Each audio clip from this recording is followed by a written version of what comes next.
Well, congratulations on a great afternoon's work for you personally and the team. That must feel like a really big 3 points. Yeah, for sure.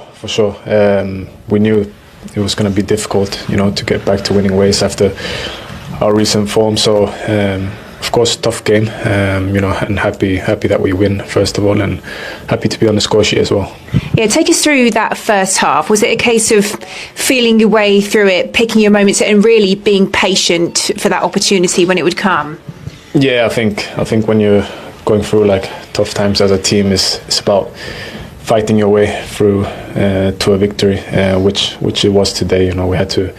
It was not always beautiful, but we knew we had to get a goal and then defend our goal with our lives, and I think the boys did really well.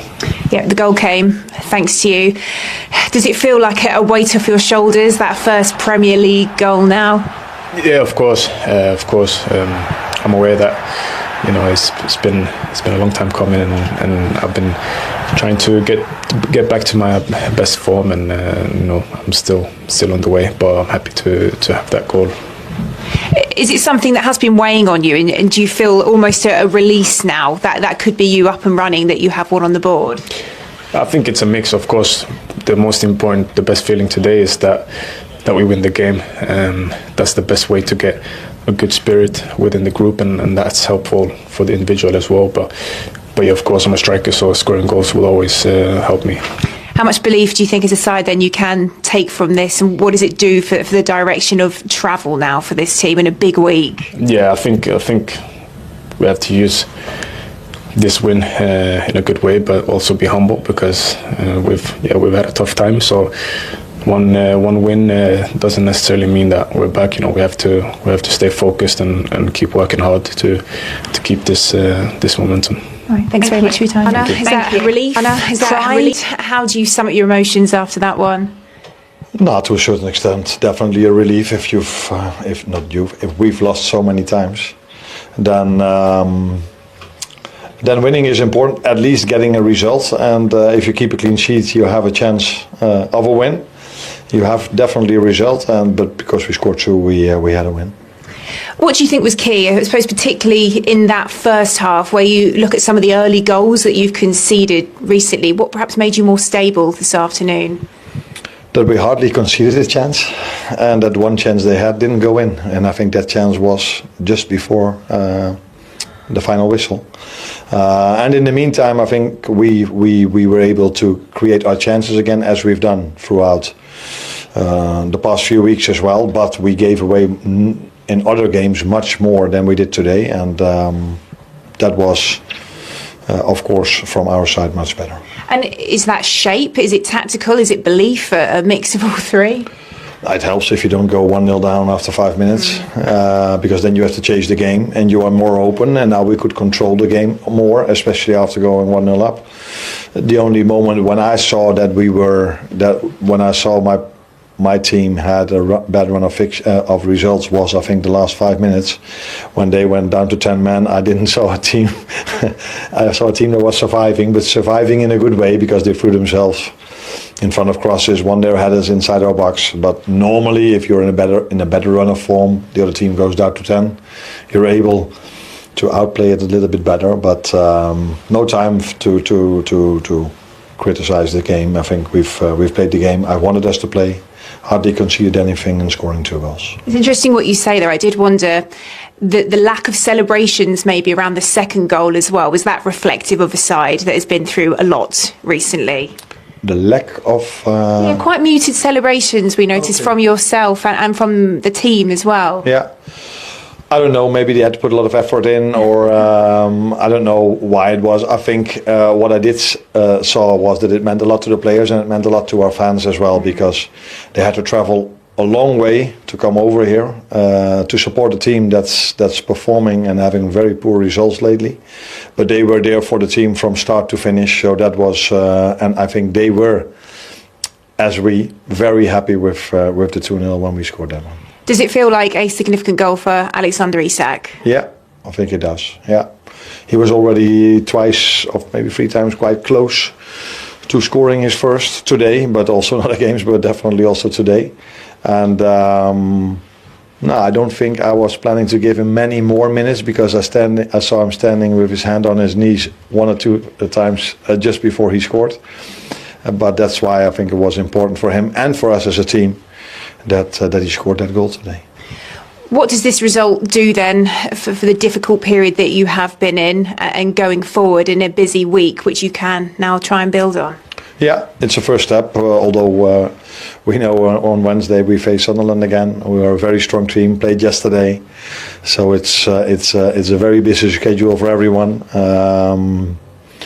Good team, but it's a good first step for us that at least we won the game and had a clean sheet, and that's, I think, the way to move forward. But no guarantees for Wednesday. I hope, just like the away fans, the home fans will be just as supportive for us from start to finish on Wednesday, which we can expect because they're always like this.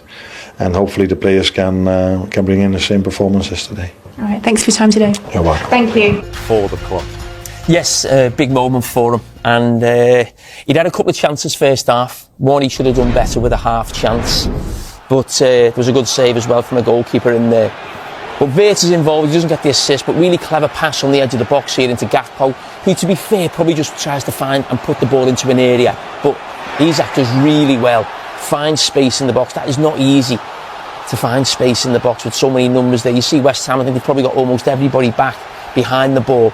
And we've just got Isak there circled, just drops off the defenders there, and it's a lovely cushioned finish. It's just one of them as it just bounces just before him, he just gets a really good contact, Connor. Yeah, the spin of the ball, the way he takes the spin of the ball into the goal, and we mentioned before, it was like a punch way in it, so as he punches the ball, the spin just takes it into the goal, and it's a brilliant finish. But I liked his movement before it, and I'm not a striker, but as a centre-back, looking at West Ham centre-back, you have to go back into the zone to then find your way and defend the box. So him pulling out just gives him that little bit of space that he had to obviously finish it into the Awesome for him.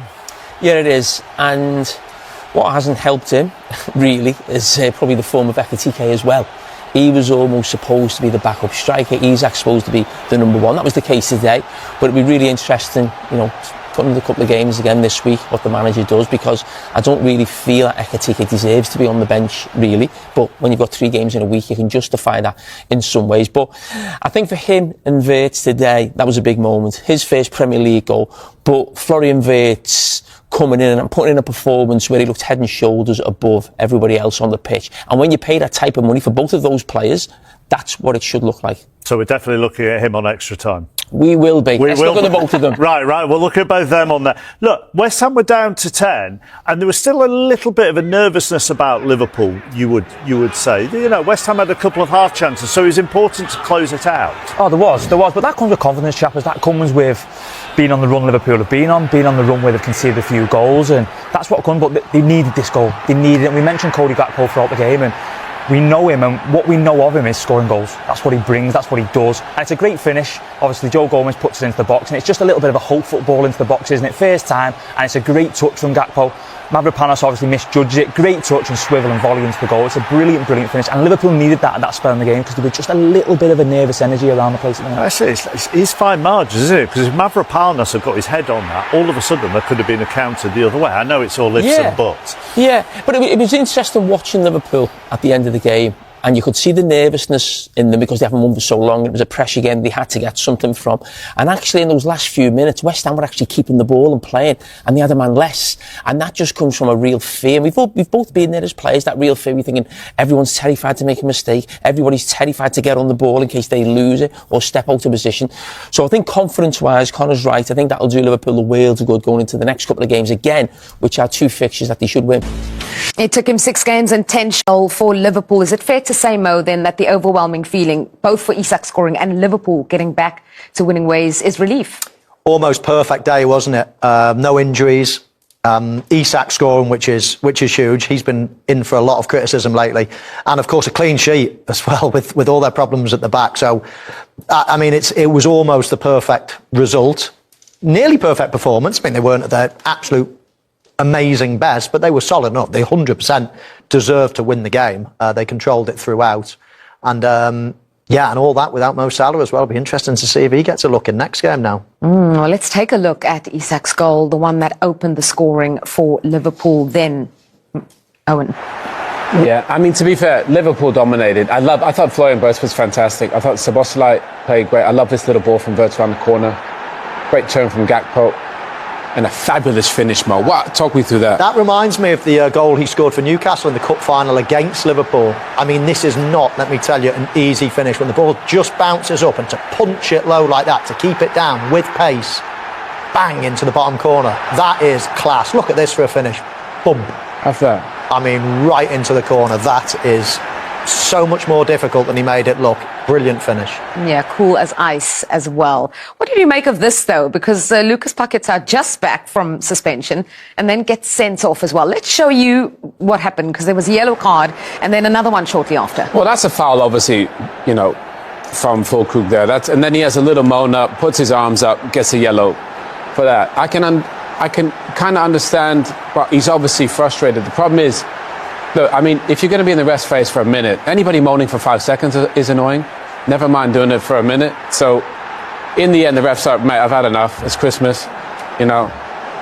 Be nice to people and send him on. It's Christmas. Well, soon. You've got to be in the Christmas cheer. You can't be moaning at people for a minute, Jules.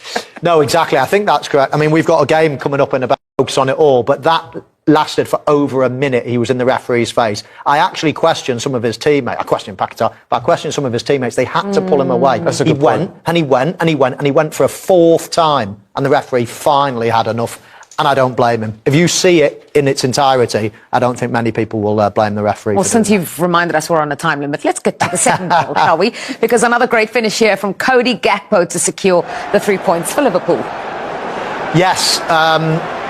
Again, a little bit of a bitty build-up, let's say. The ball just bobbling around a bit. I thought Joe Gomez was very good today. You know, did exactly what he needed to do, shored up that defence. We all know he's not amazing going forward, but he gets a nice little assist, which is cool. Defensively, West Ham will be disappointed. They committed there, but lovely touch and bang. 2-0 finished the game in injury time. I thought Joe Gomez was class. I thought Szoboszlai was probably the best player on the pitch, Wirtz second, but I thought Joe Gomez showed up that right back position, which is an issue.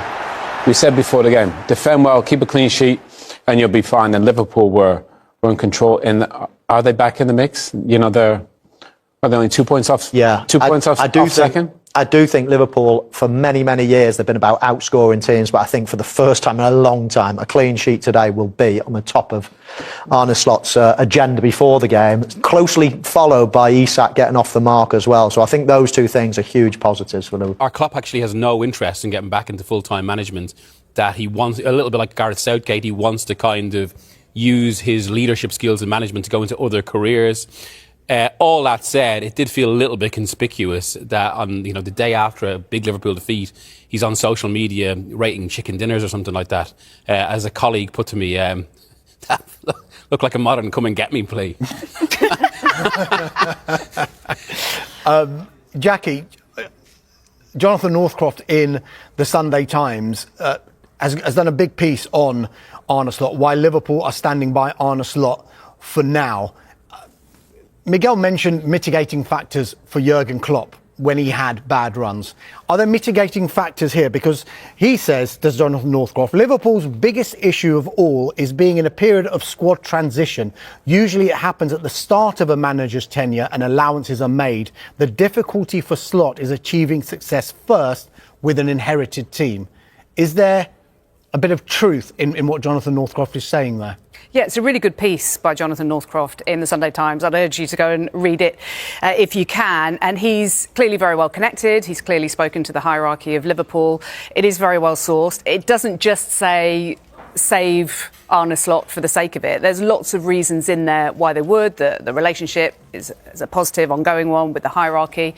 But there are also some damning statistics. It's their worst run since 1954. They've conceded more goals than any other team in Europe's top 5 leagues, except Wolverhampton Wanderers, obviously, unfortunately. One shot on target for Liverpool from Isak, their big summer signing, the biggest of the summer signings, £450 million spent in total. There are so many different factors. And we've talked before about how last season it was more a case of just picking up the baton, running with it. Huge credit to him for winning the title at the first attempt. Took Klopp 4 seasons to win his first trophy. And I just think, a bit like Thomas Frank, who we've talked about before, He just needs to arrest this slide, this alarming slide of losing games by a 3-goal margin for 3 games in a row is not acceptable for Liverpool. Full stop, it's not, particularly at home against PSV, for goodness sake. So he has to address that immediately, but there are lots of reasons. The defence is absolutely shocking at the moment. Konate's just lost whatever he had, whether it's confidence, whether he's one eye on a transfer in the summer, whatever it might be. The statistics, again, in that very good piece, 27% more long balls aimed at Liverpool's defence this season when Liverpool are continuing to play the way they play. Everybody else is going more direct, particularly against them. And that's exposing the 34-year-old legs of Van Dijk, who looks a shadow of the player that we know. There are so many factors, but what I don't think the solution is just chucking the baby out with the bathwater, getting rid of Slot now and then going, right, who's around? Forget Klopp, that's just putting 2 and 2 together. It's not the solution, but they do need to arrest this alarming slide, particularly defensively. And we